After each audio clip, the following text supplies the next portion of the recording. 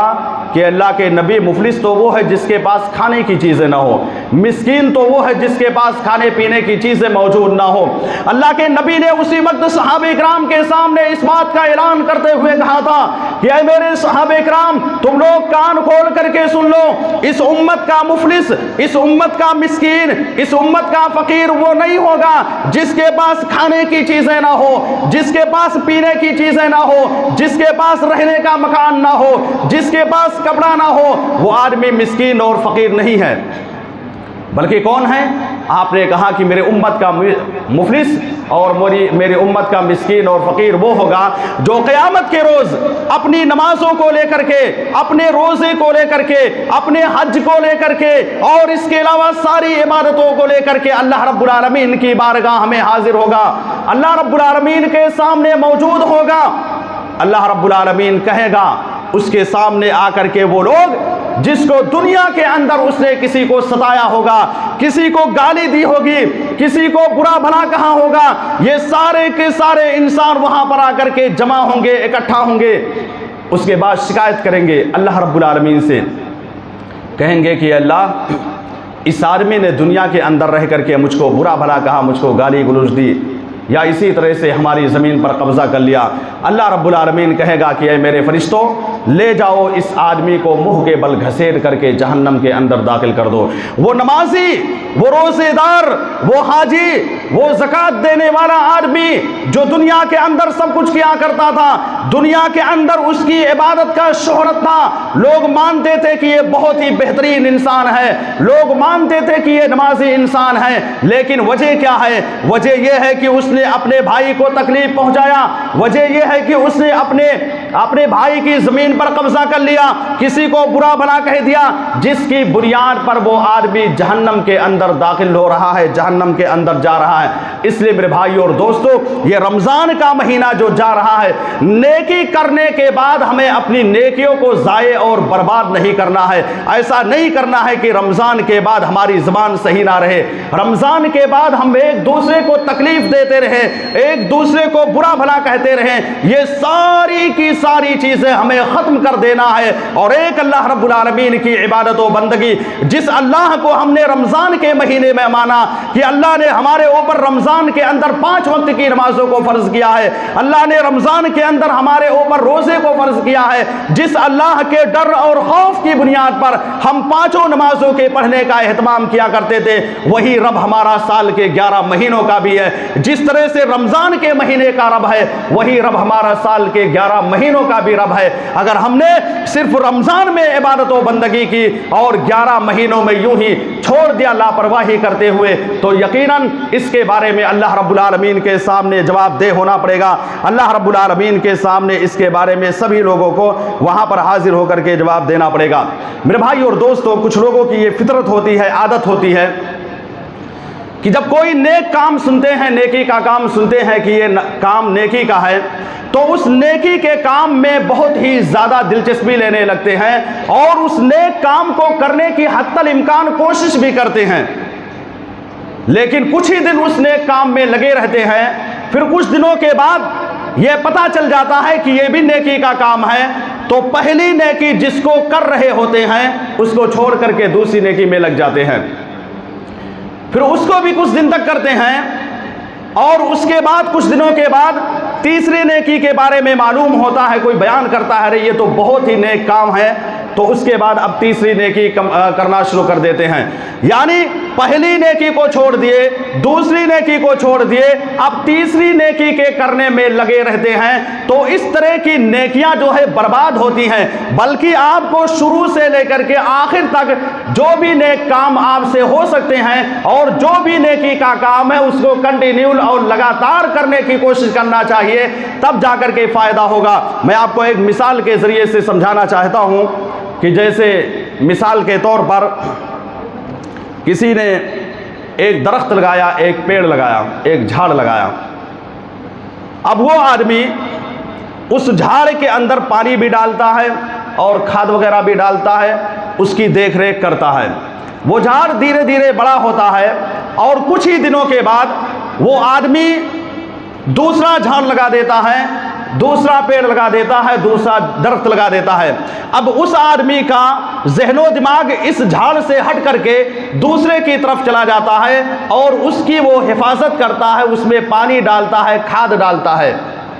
اس طرح سے تیسرے جھاڑ کو لگاتا ہے۔ اس کے بعد کیا نتیجہ نکلتا ہے کہ ان دونوں کو بھول جاتا ہے اور اسی تیسرے کے پیچھے وہ پڑ جاتا ہے، جس کا نتیجہ کیا نکل کر آتا ہے؟ نتیجہ یہ نکل کر آتا ہے کہ اس ایک جھاڑ کے پیچھے پڑنے کی وجہ سے جو پہلے دونوں جھاڑ کو لگایا تھا، پیڑ کو لگایا تھا، وہ جھاڑ اس کی دیکھ ریکھ نہ کرنے کی وجہ سے وہ برباد ہو جاتا ہے، سوکھ جاتا ہے، مٹ جاتا ہے۔ یہی معاملہ نیکیوں کا ہے۔ اگر ہم نے ایک نیکی کی، دوسری نیکی کی اور اس کے بعد ان دونوں نیکیوں کو جو کہ کنٹینیو لگاتار کرنا چاہیے، اس کو ہم نے چھوڑ دیا، تیسری نیکی کے بارے میں سن کر کے اس نیکی کی طرف ہم رغبت اپنے آپ کو دلا دیتے ہیں اور اس کو کرنے لگتے ہیں، تو نتیجہ یہ نکل کر آتا ہے کہ جس طرح سے وہ پیڑ اور وہ درخت سوکھ جائے گا، برباد ہو جائے گا، ٹھیک اسی طرح سے ہماری یہ نیکیاں بھی رائگاں اور برباد ہو جائیں گی۔ اس لیے جتنے بھی نیکی کے کام ہیں اس پر مداومت برتنا انتہائی زیادہ ضروری ہے،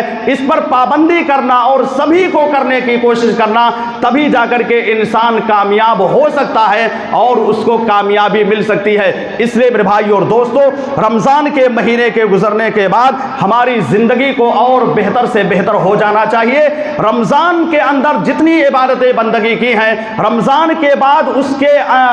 رمضان کے بعد ذرہ برابر بھی کوتاہی اور کاہلی سے کام نہیں لینا ہے۔ اگر ہم نے کوتاہی اور کاہلی سے کام لے لیا تو پھر جان لیجئے کہ ہماری یہ ساری عبادت رائگاں وہ برباد ہو جائیں گی۔ نبی صلی اللہ علیہ وسلم کا معاملہ کیا تھا؟ نبی صلی اللہ علیہ وسلم کہتے تھے کہ سب سے بہترین عبادت و بندگی وہ ہے، سب سے بہترین طریقہ اللہ رب العالمین کو یاد کرنے کا وہ ہے کہ ہمیشہ اس پر مداومت برتا جائے، کنٹینیو لگاتار کیا جائے۔ ایسا نہیں کہ رمضان کے مہینے میں عبادت کر لے اور سال کے 11 مہینوں میں ہم اللہ رب العالمین کو بھول جائیں، تو اس سے کچھ بھی فائدہ ہونے والا نہیں ہے۔ میرے بھائی اور دوستو، یہ رمضان جو ہم سے جدا ہو رہا ہے، یقیناً ان لوگوں کے لیے بہت ہی افسوس کا مقام ہے اور ان لوگوں کو اس پر افسوس بھی ہوگا جنہوں نے رمضان کے مہینے کا روزہ رکھا، رمضان کے مہینے کے اندر اللہ تبارک و تعالیٰ کی عبادت و بندگی کی، صدقات و خیرات کا اہتمام کیا، تراویح کی نماز کا اہتمام کیا۔ آج ان کے دل سے پوچھئے کہ آج ان کو ایسا محسوس ہو رہا ہوگا کہ آج ہماری کون سی نعمت ایسی تھی جو چھننے جا رہی ہے، کون سی نعمت تھی جو وہ آج ہم سے جدا ہو رہی ہے، آج وہ ہم سے رخصت ہو رہی ہے۔ اس طرح کا ان کو محسوس ہوگا۔ لیکن اسی جگہ پر ایک وہ آدمی جو بے روزے دار ہے، جو روزہ نہیں رکھتا تھا، جس کو نماز سے کوئی مطلب نہیں تھا، جس کو تراویح سے کوئی مطلب نہیں تھا، آج تو اس کے لیے انتہائی خوشی کا دن ہوگا اور وہ سوچے گا کہ چلو بہت بہتر ہوا، آج رمضان ختم ہو جائے گا۔ ابھی تو ہم چھپ کر کے ہوٹلوں کے اندر کھانا کھایا کرتے تھے، ابھی تو ہم چھپ کر کے ہوٹلوں کے اندر چائے وغیرہ پیا کرتے تھے، اب علل اعلان چلیں گے، ہم جہاں بھی دل کہے گا وہاں پر جا کر کے کھائیں گے۔ تو اس آدمی کو ذرہ برابر بھی احساس نہیں ہوگا، اس آدمی کو ذرہ برابر بھی اس کا فکر نہیں ہوگا۔ فکر اس آدمی کو ہوگی جو آدمی رمضان سے محبت کرتا تھا، جو آدمی رمضان کے اندر نیکیوں کو کمانے کے لیے حتی الامکان کوشش کیا کرتا تھا، اس آدمی کو اس کا احساس ہوگا اور یقیناً وہ آدمی اس احساس میں ڈوبے گا، سوچے گا کہ ہم سے کون سی نعمت، کون سی دولت آج چھین لی گئی ہے، کون سی نعمت تھی جو ہم سے رخصت ہو گئی ہے۔ احساس اسی آدمی کو ہو سکتا ہے جس نے رمضان کی قدر کی ہے اور رمضان کے مبارک مہینے کی قدر کرتے ہوئے اللہ رب العالمین کو یاد کیا ہے۔ تو یہ باتیں تھی جو میں نے آپ کے سامنے پیش کیا۔